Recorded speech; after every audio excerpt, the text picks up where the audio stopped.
out. All right. Now you're going to hear me in an echo.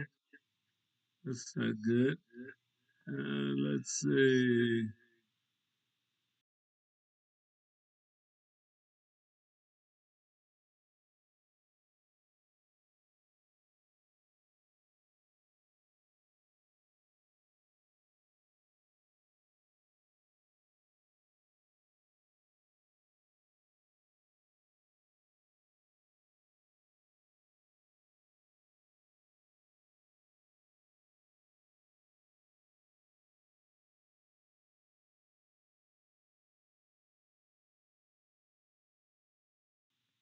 Monitor and output.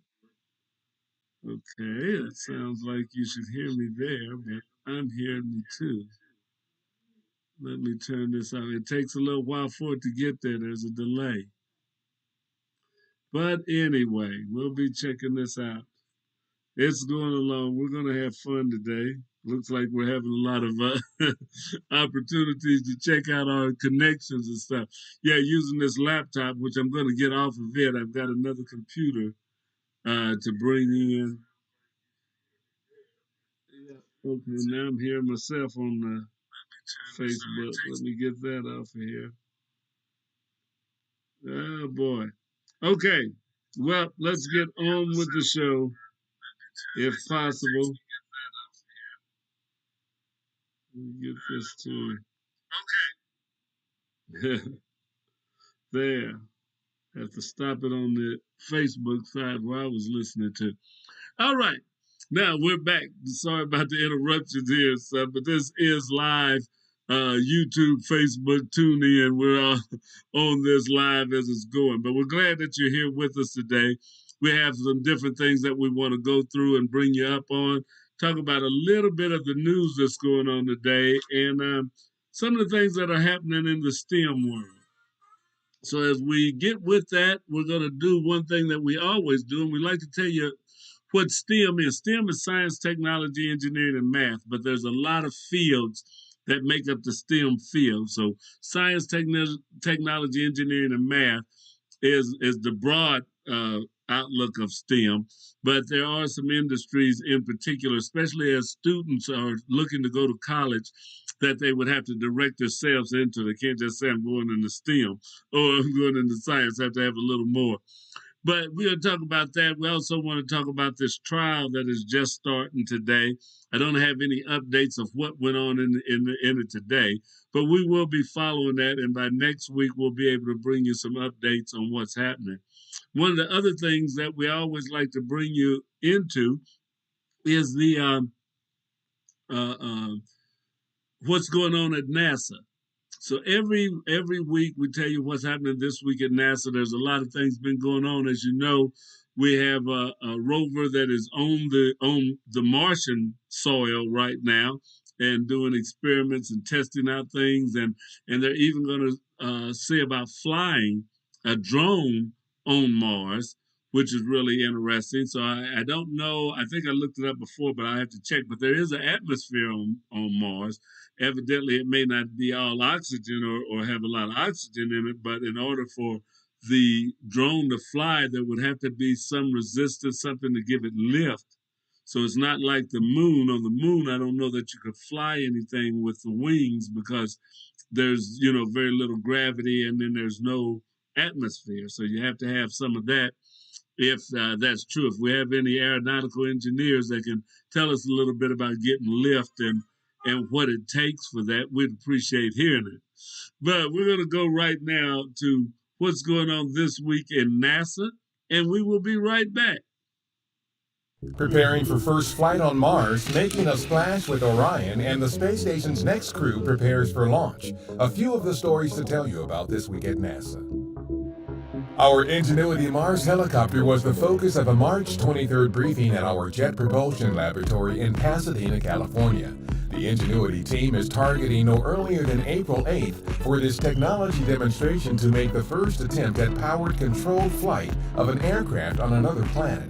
We use drones and helicopters here on Earth for all sorts of things, that they're more suitable for than land-based vehicles, right? So you can just imagine being able to have that same capability on Mars, flying around on Mars. And that could be for reconnaissance purposes, taking pictures to scout out areas, potential science targets for future rovers or even future astronauts. Once deployed from the Perseverance rover, Ingenuity will have 30 Martian days, equal to about 1 month here on Earth, to conduct its test flight campaign. Engineers at our Langley Research Center are using a test version of our Orion spacecraft for water impact testing. During the tests, the crew module is dropped into a large pool of water to learn more about what the spacecraft and astronauts inside might experience while landing in the Pacific Ocean after missions to the moon. Data from the drop tests will be used for final computer modeling for loads and structures prior to Artemis 2, our first Artemis mission. So you guys can see it. We'll make sure you get a view of what's going on at NASA. Preparing for first flight on Mars, making a splash with Orion, and the space station's next crew prepares for launch. A few of the stories to tell you about this week at NASA. Our Ingenuity Mars helicopter was the focus of a March 23rd briefing at our Jet Propulsion Laboratory in Pasadena, California.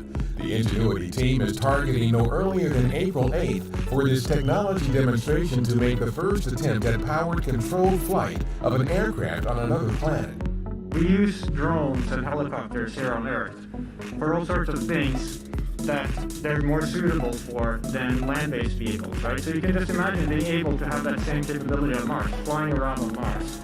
And that could be for reconnaissance purposes, taking pictures to scout out areas, potential science targets for future rovers or even future astronauts. Once deployed from the Perseverance rover, Ingenuity will have 30 Martian days, equal to about 1 month here on Earth, to conduct its test flight campaign. Engineers at our Langley Research Center are using a test version of our Orion spacecraft for water impact testing. During the tests, the crew module is dropped into a large pool of water to learn more about what the spacecraft and astronauts inside might experience while landing in the Pacific Ocean after missions to the moon. Data from the drop tests will be used for final computer modeling for loads and structures prior to Artemis 2, our first Artemis mission to the moon with astronauts.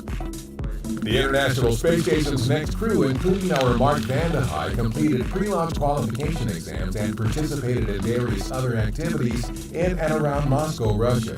Vande Hei and Oleg Novitsky and Pyotr Dubrov of the Russian space agency Roscosmos will complete their pre-flight training at the Baikonur Cosmodrome in Kazakhstan ahead of their targeted April 9th launch to the space station. The Lockheed Martin team building our X-59 quiet supersonic technology aircraft recently merged its empennage to the wing. The empennage is the section that supports the experimental plane's engine and tail. NASA is targeting 2022 for the first demonstrations of the X-59's ability to create a soft thump during supersonic flight instead of the typically loud sonic boom. NASA has contracted California company Crystal Instruments to deliver a state-of-the-art ground recording system capable of capturing the acoustic data needed before test flights over communities around the U.S. can begin. Those flights could start as early as 2024. Data from the NASA and U.S. Geological Survey's Landsat 8 and other satellites are helping scientists identify algal blooms in lakes or rivers.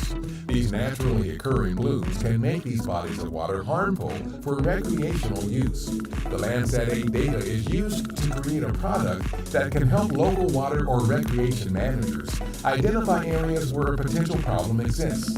According to a 2020 study published in the journal GeoHealth, Landsat-based detection of a 2017 bloom in Lake Utah helped save an estimated $370,000 in healthcare and related costs for that area. That's what's up this week at NASA. For more on these and other stories, follow us on the web at nasa.gov/twan. All right, all right. That's what's going on at NASA. It really seems exciting as you saw that they were having the drone showing that it's going to be doing some flights on Mars, which will be very interesting.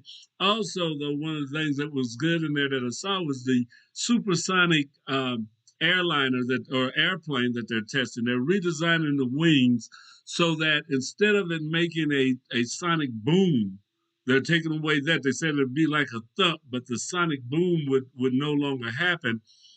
And that's something that has been holding up supersonic flight over any populated areas. If you remember, those of you that are old enough, there was a supersonic airliner, the Concorde, that was built by France. France had built a supersonic plane that could carry passengers at supersonic speeds, faster than the speed of sound, to get you anywhere. But because of sonic booms, they could only do supersonic speeds over the ocean. So they could fly from New York to France or to Britain, but that's all they could do. They couldn't go like from New York to California because it'd be too many sonic booms happening in neighborhoods all the time. And I remember when I was younger, sonic booms are pretty loud. If you're on the ground and a plane flies by, it's like an M80 or better going off. So you wouldn't want that happening all the time, all over the country with supersonic flight.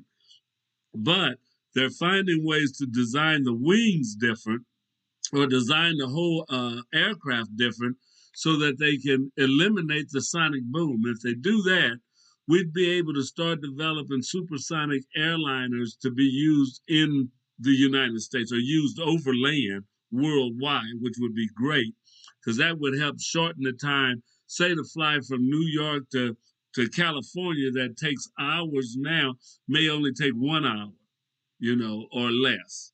To get from Kansas City to California, when we fly out there, that's a 3 hour flight, by plane. But if it was a supersonic flight, we would get there probably at least in about an hour or so. I have to check the speeds that they would allow them to fly. But it would really cut down the time that you would be in a plane traveling somewhere. And if you had to go long distance, like flights from the U.S. to Europe or to Africa, where the liners now are carrying people for hours and hours, you may be able to get there like going to California. So that's something that's exciting, and I'd like to see how these tests turn out in 2024. They're going to start in 2022, but not over populated areas. So be ready to hear little thuds, but you got a few years to wait, 3 anyway, before you start hearing that around the Kansas City area. But it seems really exciting. So those are the things that are happening in science and technology at NASA, and we need to have our young people involved in that. You can get to be an aerospace engineer, you can be scientists and biotechs and a lot of different things, and we want to encourage our young people to go into that. So as we continue to talk about STEM, one of the things that I do have here is that, we talk about STEM, you may hear about STEM as science, technology, engineering, and mathematics. Well, you may say, okay, what does that mean? Well, some of the STEM disciplines that we want our young people to be involved in, and they can start getting ready at that at a very young age, at even before school. You can start exposing your child to a lot of different STEM programs or science kits, robotics, chemistry sets, different things like that, and getting involved in the community. If you go around on some of these stream cleanups and doing the ecology stuff, that's all a part of STEM also, because some of the disciplines include science, technology, engineering, mathematics, computer science, information technology, engineering, statistics, chemistry, biology, earth sciences, physics, and medicine. All of that's a part of STEM. So it's not all about just learning about a computer or learning how to code. There's a lot of things that are considered STEM fields, and sometimes we get kind of locked into well, it's all about the computer. It's that, and nobody's ever said that, but we just kind of think, well, when you're talking about STEM, then you talk about robotics, and that's what you guys are into. So, well, that's our little bit of STEM that we work with, but that's not STEM. STEM will involve statistics. That's just math, but we need statisticians all the time. So biology, earth sciences, and all that. So the STEM learning ecosystems provide the architecture for cross-sector learning, offering all young people access to STEM-rich learning environments so they can develop important skills and engagement in science, technology, engineering, and math throughout pre-K to 16 years old, or to pre-K to 16, which would be 4 years of college, really. So that's the thing. So this is the thing that you can start preparing for early. Involved with a organization that's working on the STEM ecosystem, and the Black Family Technology Awareness Association, which I happen to be a part of and have since its inception here in Kansas City, is working to get involved with more and more STEM programs. We're going to have a thing working with the Kansas City STEM Alliance, and I'll have that flyer up here next week for you. But it's called Remake Learning Days. Remake Learning Days are going to be happening in Kansas City. I think ours is going to happen May the 8th.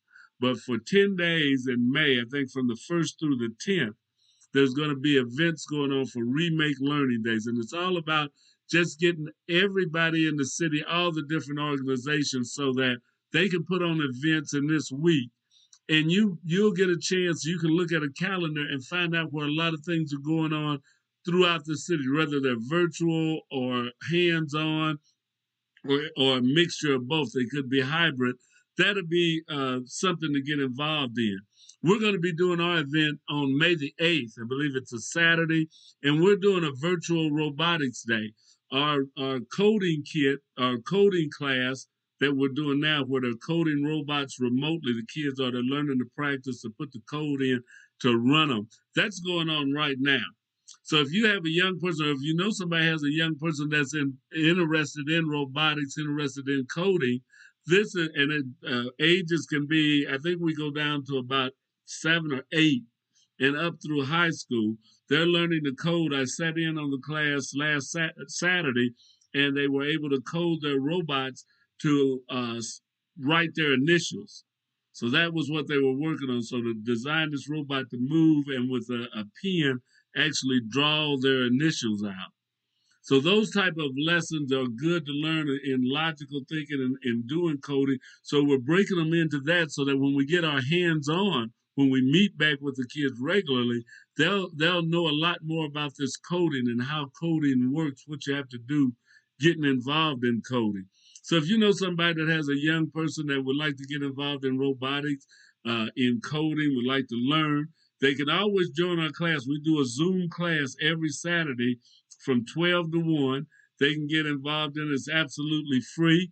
All you have to do is contact the Black Family Technology Awareness Association. You can do that at BFTAA at sbcglobal.net. That's BFTAA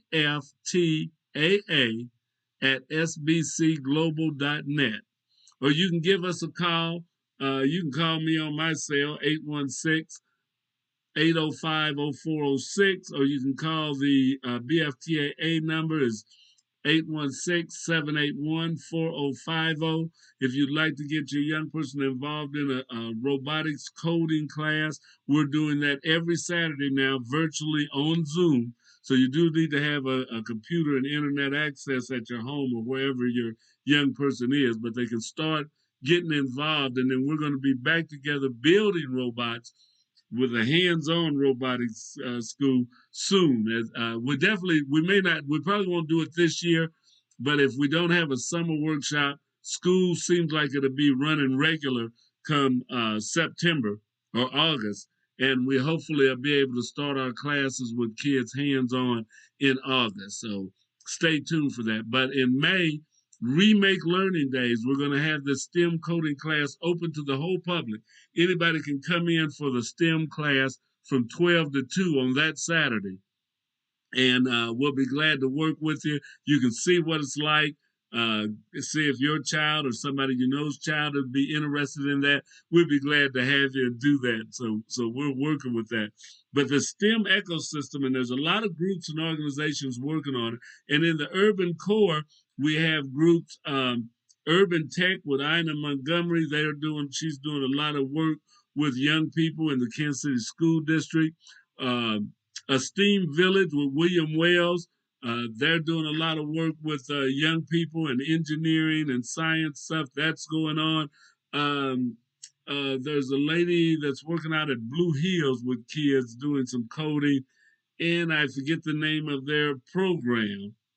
but I will have that for you because I want to give you all the information, especially about in the urban core when we have groups that are working with young people and doing it. And we need more groups doing that, and we need more young people. We also need the adults, the professionals and non-professionals that would like to get involved in helping kids with robotics, with coding, with 1080 racing cars, with drone racing, with all that different type of science and technology, STEM activities.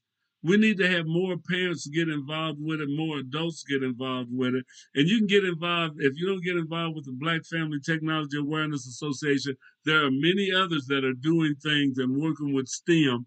And we just want to see this grow and take off because our kids need it. And we definitely don't need to get left behind. I was looking at a thing in The Plug that came out, and The Plug is an online book. An online newsletter that comes out that I get it, and it talks about the problem with the Black tech talent pipeline. Yeah, we got a problem there. It says Black and Latinx people earn nearly 20% of all computer science and bachelor degrees. So that ain't bad. African Americans, Blacks, Latinx are earning 20% of computer science bachelor's degrees. But it says yet around 5% of the technical workforce at the top tech companies are Black or Latinx. So we get 20% of the degrees, the bachelor's degrees in computer science, but the workforce in the top companies is only 5% Black and Latinx. So there's a problem there. These numbers dwindle even further among tech executives, around 2% which are Black and 3% are Latinx. And that's Latinx that's down there. So that's what I'm trying to pronounce. But yeah, so when you start talking about executives in tech companies, only 2% are Black and 3% are Latin or Latinx people. That's something saying that we've got a problem there. We get 20% of the computer science bachelor's degrees. We only represent 5% of the technical workforce at the top tech companies. And then as tech executives, we're only 2%, which are Black, and 3%, which are Latinx. So that's something that we have to look at. And organizations that provide the pipeline to Black talent can be much needed entry point for individuals bridging the network gap. So we've got to work on that. We've got to see that we get more Black and brown people into the tech workforce. We're telling them to go to college. They're going to college. They're getting these degrees. Well, we got to take it to the finish line. You've got to get the jobs in there. You've got to either be able to start the companies or become executives in companies. And that moving up. When I was with Southwestern Bell that became SBC and then AT&T, we had an organization, and there's still some employee organizations there. One was the Community Network, and their main goal was to see that more African Americans and women and men were getting jobs in management at AT&T, at Southwestern Bell, and being promoted. You know, that we weren't just becoming first level managers, but that African Americans would become second line, third line, fourth line, and up into the executive rank. And that was an organization that worked closely with the executives and the leaders of the company. It was a Black organization, but it worked with the president, the CEO, a lot of the different executives in the company that had bought into that and said, yeah, we need to make more minorities into executives, into higher levels of management. And that was happening. I've been away from there for 6 years. I assume it's still going on. I know the organization is still there, so their goal is still about doing that. But many of your top tech companies have organizations for the employees. If they don't, they should start one, and it should be started by the employees. Don't wait for the company to do it, but get together and to advocate and to help each other, to push each other to do better, and to get farther up in the company. That's the way you make a difference and stuff. So that's one of the things that says, how can the most profitable tech companies be incentivized to hire and promote diverse talent? That's the question. The representation problem typically focuses on young and early career talent, while more seasoned, later career individuals of color could aid in retention. What's being done for employees of color in the executive suite to activate around retention and growth, and should that be their job? So that's a thing that was put out by Monica Melton. She's a managing editor at The Plug. So if you don't get that, you can go online and try to hit The Plug. It's just THEPLUG. And it talks a lot about it. And it's not just about African Americans and their jobs, but it talks about technology and blacks in technology, where jobs are, how different companies are advancing different people and jobs in there. So be sure and check that out. That's The Plug. It's I think it comes out either daily or weekly, at least weekly, online. So check out The Plug and tell them that I sent you there. Yeah, so tell them you heard it on KUAW radio. Hey, I'd like to say too, we got some good news going on. Good and bad news. We're still not back into our regular studio. That is still yet to come. They're getting estimates on the water damage, and then we'll see what it's going to take to get the pipes fixed and get back into the building. That is ongoing right now.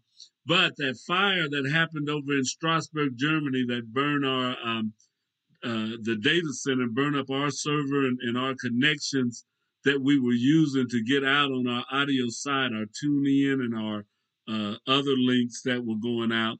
Well, we've been able to get around that. They've got a different server. We got on it. Of course, it cost more than the server we was on, but hey, go figure.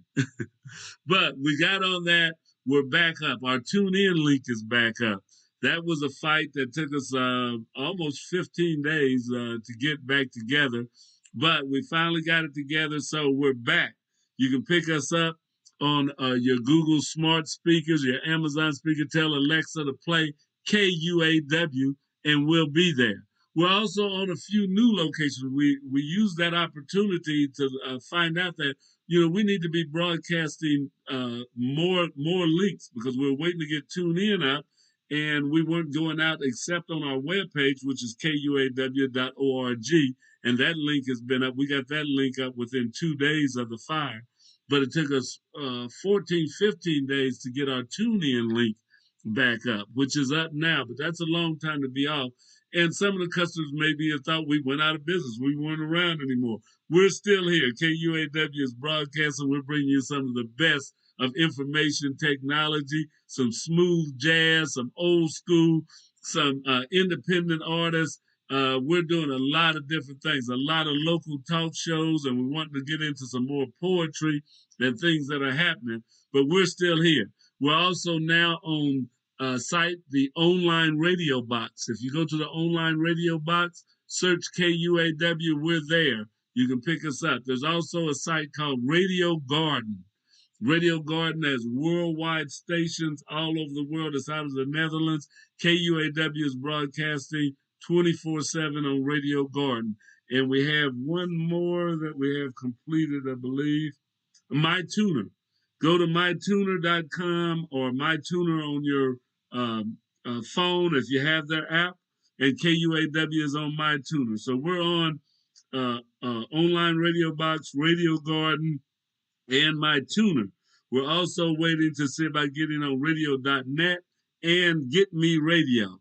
So we're getting on a lot of different sites so that we can get out there. You can pick us up on an app that you maybe already have. And if you have an app that you listen to your music on that we're not on, or that you listen to your talk shows on and stuff, contact us, let us know, and we'll see about getting on that also.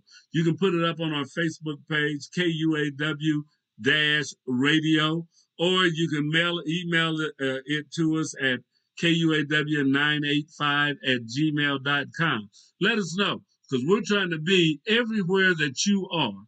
So, hey, we're out there. So we've got more sites coming. We're up in a lot of places. We're redoing our web page too. Pretty soon we're going to have a web page that you'll be able to see some of the show hosts that you've been listening to for the last 5 years. We're going to be bringing those up on there. Also linking it to our YouTube playlist so that you can check out the archive of shows. You can do that now if you go to KUAW Radio on YouTube.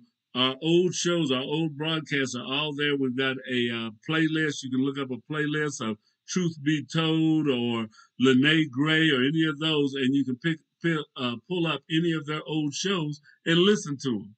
So those are some of the good things that we have going on at KUAW Radio. You'll be hearing more and more of us in more and more places. So if you listen to audio or you listen to podcasts a lot of times, be sure and check out some of those sites that I just mentioned that KUAW is on. It's on Online Radio Box, we're on Radio Garden, and we're on MyTuner. So if you go to any of those, you can pick us up. Also, you can go to KUAW.org, www.kuaw.org, and you can pick us up. Check out Scatter's show, especially. He plays a lot of good old school jams in the middle of the day. We also have Cheryl Underwood, Warren Valentine. We have Blues Time in the City with Rosine Bailey that's on every weekend here. So we've got a lot of different sounds that are coming out. And then some of our independent artists, it's just eclectic. You hear a lot of different types of music and style there. But our calendar is up now. We're going to be doing a new calendar on this other page that we're coming up with. You'll be able to follow your local shows or the shows that you want to hear easier, and they'll be up front where you'll be able to see them. Those are some things that are going on. So we're not sitting on our laurels and we're not just taking it for granted. We're continually trying to grow this station and make it bigger and better for you. Now, the opening arguments begin this morning in the trial of Derek Chauvin, the white Minneapolis police officer accused of murdering George Floyd, a black man, in a case that sparked global protest. Now, this is from the New York Times, March 29th. So just going to you from there. The 14 jurors will be brought into the courtroom around 9:30 Eastern to hear instructions from the judge before opening statements begin at 10 a.m. So the prosecution will present its opening remarks, followed by the defense in the afternoon, and the first state witnesses will take the stand. So this is it. The trial of the police officer who killed George Floyd is happening now. It's on. So every day you'll be able to follow it. It's on television. I know on Channel 5 today they were showing the opening of it. There's probably going to be a lot of stuff on Facebook. I don't know if any station, but maybe C-SPAN or one of the news channels may be carrying it live, gavel to gavel, every day from the beginning to the end. If you know of somebody that is, or a channel or station that is showing the trial live every day, shoot us a note here at KUAW Radio so that we can pass that on to the other listeners.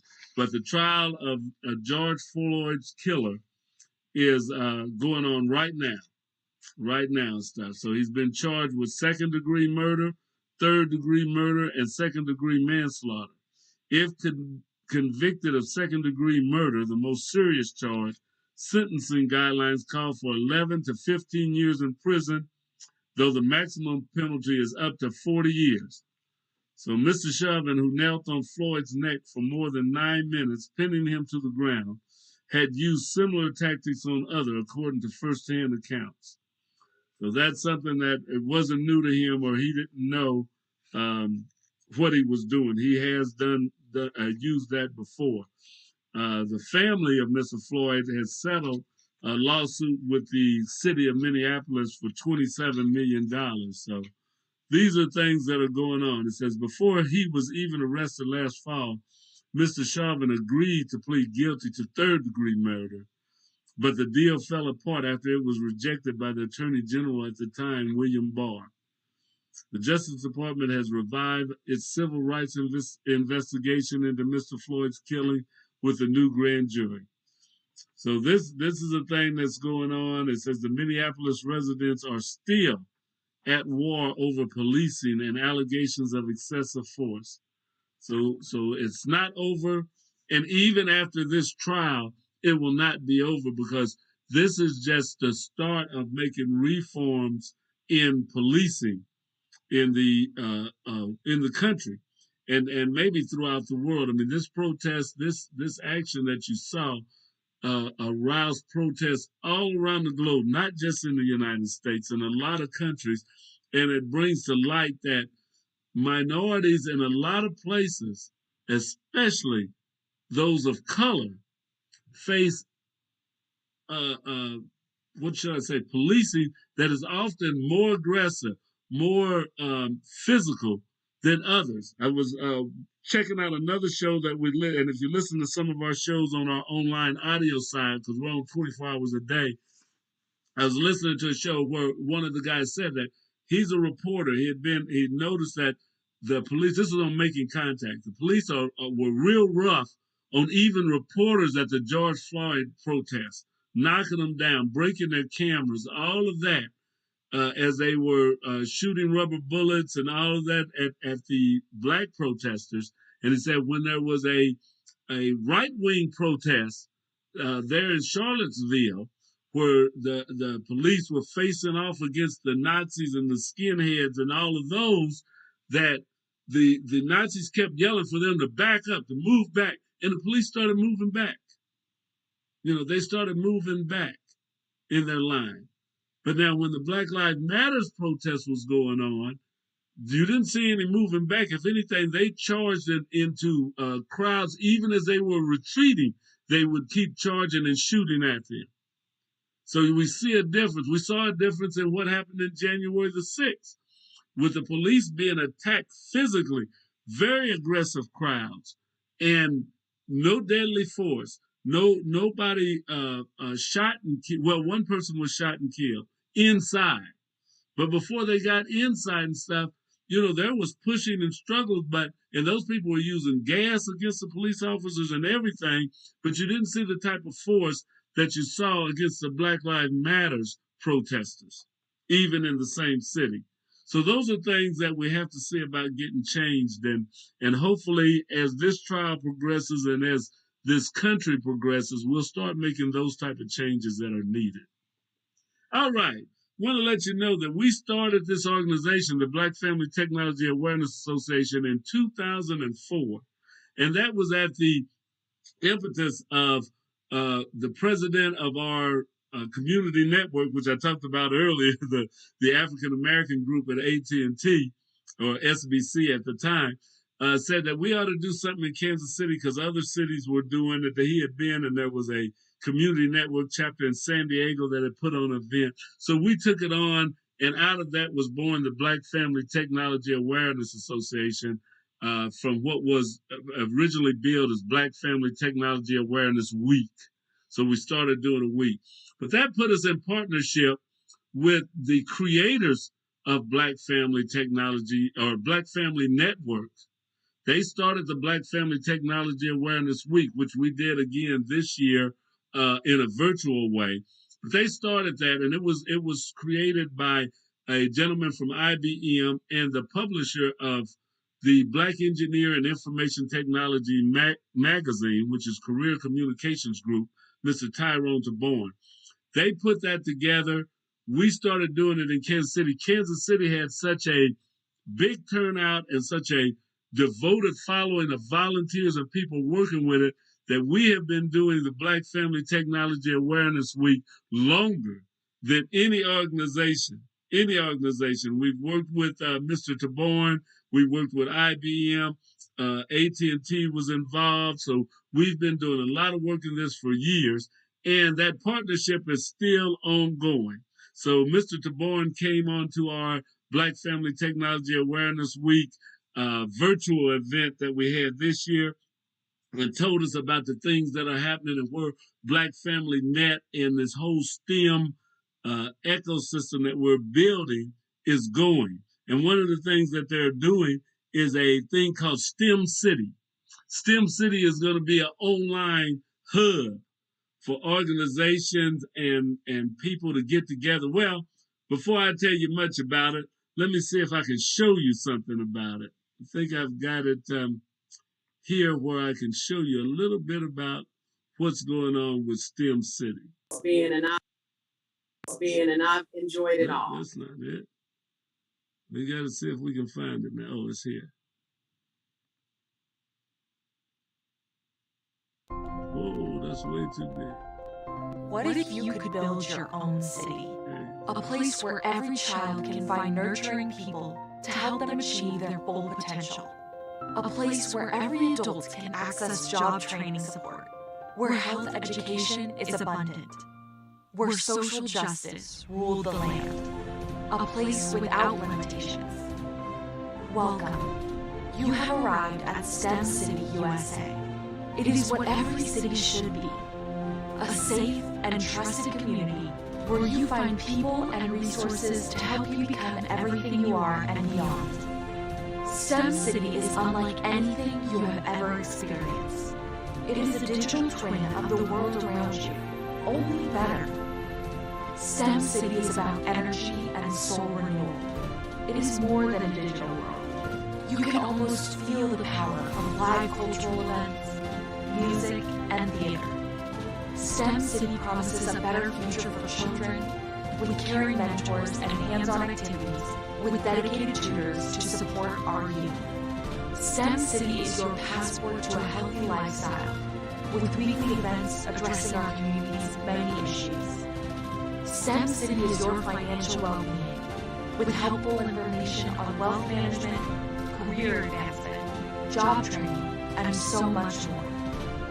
STEM City is the community you deserve.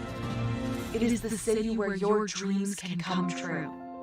STEM City, USA, a place in the sky that is accessible to all who reach for the stars.